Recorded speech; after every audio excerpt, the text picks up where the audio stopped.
கிராமத்து அக்கா பட்டணத்து தங்கை கதையோட 3வது எபிசோட் இது. போன எபிசோடுல கிராமத்துல இருந்து நகரத்துக்கு போன பிரியா நகரத்து மோகத்துல கிராமத்தை மறந்துட்டா.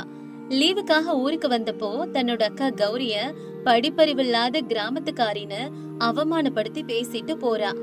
உயிரா நினைச்ச தங்கச்சியே இப்படி சொல்லிட்டாளேன்னு கௌரியோட மனசு உடைஞ்சு போயிடுது. ஆனா அந்த அவமானத்தையே ஒரு ஆயுதமா மாத்தி தங்கச்சிக்கு புத்தி புகட்டணும்னு கௌரி உறுதி எடுக்கிறா. கிராமத்துல மண்ணை நம்பி வாழ்ற மனுஷங்களுக்கு மனசுக்குள்ள கள்ளங்கபடம் இருக்காது. ஆனா நகரத்துல கண்ணாடி மாளிகைக்குள்ள வாழ்ற மனுஷங்களுக்கு கிராமத்து மனுஷங்கனாலே ஒரு விதத்துல அருவருப்பாதான் இருக்கும். தான் அன்பையும் பாசத்தையும் கொட்டி வளர்த்த தங்கச்சியே தன்னை பார்த்து இப்படி சொல்லிட்டாலேன்னு கௌரிக்கு ரொம்பவே மனசு கஷ்டமா இருக்கு. ஆனாலும் அவனால எதுவுமே இப்போதைக்கு செய்ய முடியல. அன்னைக்கு ராத்திரி அந்த கிராமத்து வீட்டுல விளக்கு எரிஞ்சாலும் கௌரியோட மனசுல இருள் சூழ்ந்திருந்துச்சு. தன்னை படிப்பறிவில்லாதவன் சொன்னதை விட தான் பாசத்தை அருவருப்புன்னு சொன்னதான் கௌரிய அதிகமா காயப்படுத்துச்சு. கௌரி எவ்வளவுதான் யோசிச்சாலும் அதுல இருந்து அவனால வெளியில வரவே முடியல. சீதம்மாவும் ஒரு ஓரமா உட்காந்து அழுதுட்டு இருக்காங்க. அப்ப இப்படி பேசுறாங்க. அம்மாடி கௌரி, அதே நினைச்சுக்கிட்டு இருக்கியாமா? அவ நம்மள அவமானப்படுத்திட்டு போயிட்டாமா. அவளுக்கு எங்க இருந்து இவ்வளவு திமிரு வந்துச்சு? பட்டணத்துக்கு போன 6 மாசத்துல நம்ம 2 பேரும் இப்படி மறக்கிற அளவுக்கு அவளுக்கு எப்படிமா புத்தி போச்சு? இங்க இருக்கும் போதெல்லாம் உன்னையும் என்னையும் சுத்தி சுத்தி தானே வருவா. அங்க பட்டணத்துல அவ சாப்பிடுற சாப்பாடு கூட நம்மளோட உழைப்பு தானே. ஆனா எல்லாத்தையும் ஒரு நிமிஷத்துல கேவலப்படுத்திட்டாளே. அம்மா அழாதீங்கம்மா. நம்ம வளர்த்த விதத்துல எல்லாம் எந்த தப்பும் இல்ல. அவளுக்கு இப்ப அந்த பட்டணத்து அழகும் அங்க இருக்கிற அந்தஸ்தும் பழகிடுச்சு போல. என்னோட அழுக்கு துணியும் இந்த மண் சுவரும் அவளுக்கு இப்ப வேற மாதிரி தெரியுது. என் வருத்தம் எல்லாம் ஒண்ணுதான் அம்மா. அவ என்ன வேலைக்காரின்னு நினைக்கிறாமா. அதாவது என் தங்கச்சியோட பார்வையில எனக்கான இடம் அதுதான்.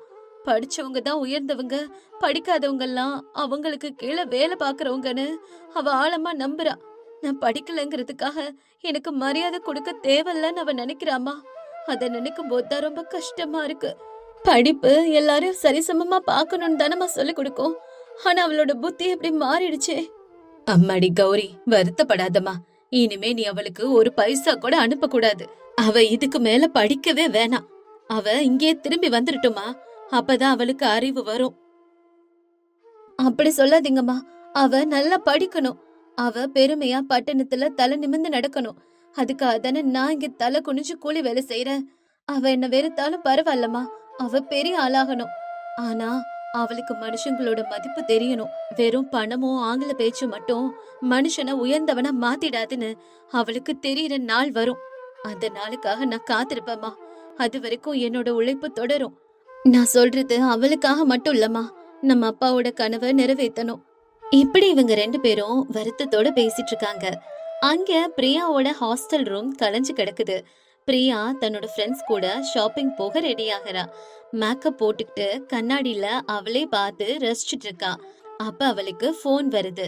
ஸ்கிரீன்ல அக்கான்னு பேர் வருது. அத பார்த்த பிரியா சலிப்போட இப்படி சொல்றா.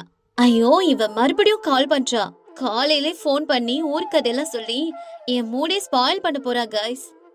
இப்படி சொன்ன பிரியா போன் அட்டென்ட் பண்ணி பேசுறா. ஹலோ அக்கா, இப்ப எதுக்கு போன் பண்ற? நான் பிஸியா இருப்பேன்னு உன்கிட்ட சொன்னல. நான் காலேஜ்க்கு போகணும், அதுக்கப்புறம் என் ஃப்ரெண்ட்ஸ் கூட வெளியே போகணும். உங்களை மாதிரி நான் என்ன வெட்டியாவா இருக்கேன்? சும்மா நோய் நோய்னு. பிரியா, கோபப்படாத. நேத்து நீ கோபமா கிளம்பிட்ட. அம்மா வேற கோபமா பேசிட்டாங்க. அதான் பத்திரமா போய் சேர்ந்தியா என்னன்னு கேட்கத்தான் கால் பண்ண. அப்புறம் உன்கிட்ட காசு இருக்கா? நான் உன் அக்கௌண்ட்ல ஒரு 1000 ரூபாய் போட்டு விடுறேன். நீ அதை எடுத்து நல்ல பழங்கள் நல்ல சாப்பாடெல்லாம் வாங்கி சாப்பிடு, சரியா? எதுவா இருந்தாலும் என்கிட்ட கேளு. வாட், 1000 ரூபாயா? அக்கா, அதுல ஒரு பிராண்டட் லிப்ஸ்டிக் கூட வாங்க முடியாது. உன் கஞ்சத்தனத்தை நிறுத்தவே மாட்டியா? அந்த 1000 ரூபாய்க்காக நான் ஏடிஎம் வரைக்கும் போகணுமா? என் ஃப்ரெண்ட்ஸ் எல்லாம் புது காரு ஐபோன் வாங்கிட்டு இருக்காங்க. அவங்களுக்கு நடுவுல நான் அந்த 1000 ரூபாயை எடுத்துட்டு என்ன வாங்க முடியும்? எனக்கு இன்னும் 10,000 ரூபாய் அவசரமா தேவைப்படுது. அடுத்த வாரம் எங்க காலேஜ்ல டான்ஸ் காம்படிஷன் இருக்கு. அதுக்கு நல்ல காஸ்டியூம் வாங்கணும். நல்ல ட்ரெஸ் இல்லனா என்ன மேடையிலே சேர்க்க மாட்டாங்க. உடனடியா எனக்கு பணம் அனுப்பி வைக்கா. என்ன பிரியா சொல்ற? 10,000மா? கொஞ்ச நாள் முன்னாடி தானே காலேஜ் ஃபீஸ்க்கு பணம் அனுப்பின. இப்ப இவ்ளோ பணம் நான் எங்க இருந்து கொடுக்க முடியும்? மழை இல்லாம வயல்ல வேலையும் கிடைக்க மாட்டேங்குது பிரியா. நீ இவ்ளோ பணம் கேட்டா எப்படி கொடுக்க முடியும்? இங்க பாரு, அதெல்லாம் எனக்கு தெரியாது. நீ உன் முதலாளி கிட்ட கடன் வாங்குவியோ இல்ல அந்த பழைய விட்டு அடமான வைப்பியோ. ஆனா எனக்கு பணம் தேவை. இல்லனா என் ஃப்ரெண்ட்ஸ் முன்னாடி எனக்கு ரொம்ப அவமானமா போயிடும். அவங்க உன்ன மாதிரி என்னையும் அதுக்கப்புறம் வேலைக்காரியா நினைப்பாங்க. எனக்கு அந்தஸ்து ரொம்ப முக்கியம்க்கா. உடனே பணத்தை போட்டு விடு. அப்படி சொல்லிட்டு பிரியா போனை கட் பண்ணிடுறா. கிராமத்துல கௌரி தனியா உட்காந்து யோசிச்சுக்கிட்டே இருக்கா. அவளுக்கு பிரியாவை நினைச்சு ரொம்ப கவலையா இருக்கு. அப்ப ஊர் பிரசிடென்ட்டோட மகனான ராகுல் தன்னோட ஜீப்ல அங்க வர்றான். ராகுல் நகரத்துல ஒரு பெரிய தொழில் பண்றான். ஆனா கிராமத்தை எப்பவுமே மறக்காதவன். அவனுக்கு கௌரி மேல ஆரம்பத்துல இருந்தே ஒரு தனி மரியாதையும் பிரியமும் உண்டு. அப்ப அவன் வந்து இப்படி பேசுறான். ஹாய் கௌரி, எப்படி இருக்க? என்ன ஏதோ ரொம்ப தீவிரமா யோசிச்சுட்டு இருக்க? பிரியா வந்ததா கேள்விப்பட்டேன். அதுக்குள்ள கிளம்பிட்டாளா? ஊர்ல இருக்க எல்லாரும் அவளோட ஸ்டைல பத்தி தான் பேசிட்டு இருக்காங்க. ஆமா ராகுல், அவளுக்கு பட்டணத்துல வேலை இருக்குதுல, அதனால போயிட்டா. பெரிய படிப்பு படிக்கிறா. நம்ம கொடுக்கற பாசத்தை விட அவளுக்கு அந்த படிப்பு தான் முக்கியம்னு நினைக்கிறா. கௌரி, ஆனா நீ ஏன் ஒரு மாதிரி இருக்க? பிரியா உன்னை ஏதாவது சொல்லிட்டாளா? ஏதோ நடந்திருக்குன்னு எனக்கு தெரியுது.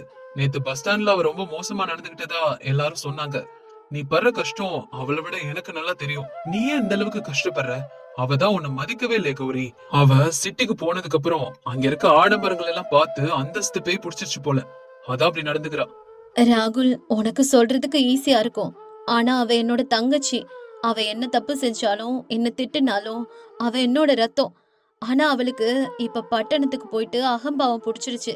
படிச்சவங்களுக்கு தான் உலகத்துல மரியாதை இருக்கும். என்ன போல இருக்கவங்க அவங்களுக்கு கீழே வேலை செய்யற வேலைக்காரங்கன்னு அவ ஆழமா நம்புறா. இப்ப அவளுக்கு 10,000 வேணுமா? என்கிட்ட ஒரு பைசா கூட இல்ல. கௌரி, நான் ஒன்னு சொல்லட்டா? நீ பிரியாவுக்கு இப்படியே செல்ல கொடுத்தனா அவ என்னைக்குமே திருந்த மாட்டா. அவளுக்கு பணத்தோட மதிப்பும் தெரியல, மனுஷங்களோட மதிப்பும் தெரியல. அவ கேக்குற நேரம்லாம் நீ ரொம்ப ஈஸியா பணம் அனுப்பிடுற. அதனால அவளுக்கு அந்த பணம் எங்க இருந்து வருது, நீ எப்படி எல்லாம் கஷ்டப்பட்டு அந்த பணத்தை குடுக்கறங்கிறது தெரியல. பிரச்சனை உன்கிட்ட இருக்கு. ஆமா ராகுல், என்கிட்ட இப்ப படிப்பு இல்ல, நான் வேலைக்காரி மாதிரி இருக்கேங்கிறதுனால நான் அவளுக்கு ஒரு அவமானமா தெரியறேன். அதனால நான் இப்ப ஒரு முடிவு எடுத்திருக்கேன். நான் எங்க போக மாட்டேன், இந்த ஊர்ல இருப்பேன். ஆனா நான் மறுபடியும் படிக்க போறேன். கண்டிப்பா படிச்சு முன்னேறணும்னு நான் முடிவு பண்ணிட்டேன். என்ன கௌரி சொல்ற? படிக்க போறியா? இந்த வயசுலயா முடியுமா? ஆமா ராகுல், நான் சின்ன வயசுல இருக்கும்போது எனக்கும் படிக்கணும்னு ஆசை இருந்துச்சு. ஆனா அப்பா இறந்ததுனால குடும்ப பாரம் என் மேல விழுந்துருச்சு. நானும் குடும்பத்துக்காக படிப்பை பாதியிலே நிறுத்திட்டேன். ஆனா இப்ப என் தங்கச்சிக்கு புத்தி புகட்டணும்னா அவ எதை வச்சு தலக்கணத்தோட ஆடுறாளோ அந்த படிப்பு மூலமே நான் அவளுக்கு பதில் சொல்லணும். நான் தனிப்பட்ட முறையில பரீட்சை எழுதி டிகிரி வரைக்கும் படிக்கலான்னு முடிவு பண்ணிட்டேன். என் தங்கச்சி பட்டணத்துல படிக்கிற படிப்பை விட சிறந்த படிப்பை படிச்சு ஒரு நல்ல அந்தஸ்துல நின்னு காட்டுவேன். அதுக்கப்புறம் அவளே ஒரு நாள் புரிஞ்சுக்குவா, அக்கா வேலைக்காரி இல்ல, அக்கா தனக்காக தான் தன்னோட படிப்பை நிறுத்தி வேலை செஞ்சான்னு. அது நடக்கும். அற்புதமான முடிவு கௌரி. உனக்கு தேவையான புக்ஸ், ஃபீஸ் எல்லாத்தையும் நான் பாத்துக்கிறேன். நீ படி. உன்னோட இந்த உறுதிக்கு முன்னாடி உன் பட்டணத்து தங்கச்சியோட அகந்தையெல்லாம் ஏமாத்துறோம். நீ படிச்சு ஒரு பெரிய அதிகாரியா வரணும். அதுக்கப்புறம் பிரியா வந்து உன் முன்னாடி தலை குனிஞ்சு நிப்பா. நிச்சயமா ராகுல், நாளையில இருந்து என் படிப்பு ஆரம்பமாக போகுது. பகல்ல நான் வயல்ல கஷ்டப்பட்டு வேலை செஞ்சாலும் ராத்திரி நான் என் கனவுகளுக்காக படிப்பேன். என் தங்கச்சிக்கு அனுப்புற இந்த ஒவ்வொரு ரூபாய்க்கு பின்னாலையும் என் வியர்வை இருக்குங்கிறத அவ ஒரு நாள் புரிஞ்சுக்குவா. அதோட சேர்த்து என் வாழ்க்கையும் நான் முன்னேத்திக்குவேன். உன்னோட உதவிக்கும் ரொம்பவே நன்றி ராகுல். இப்படி கௌரி தைரியமா ஒரு முடிவை எடுக்கிறா. இயலாமையால அழுகிறத நிறுத்திட்டு போராட தயாராகிறா. படிப்பறிவுல நீ ஏளன செஞ்ச தங்கச்சிக்கு அதே கல்வியால பாடம் புகட்ட ரெடி ஆயிட்டா கௌரி.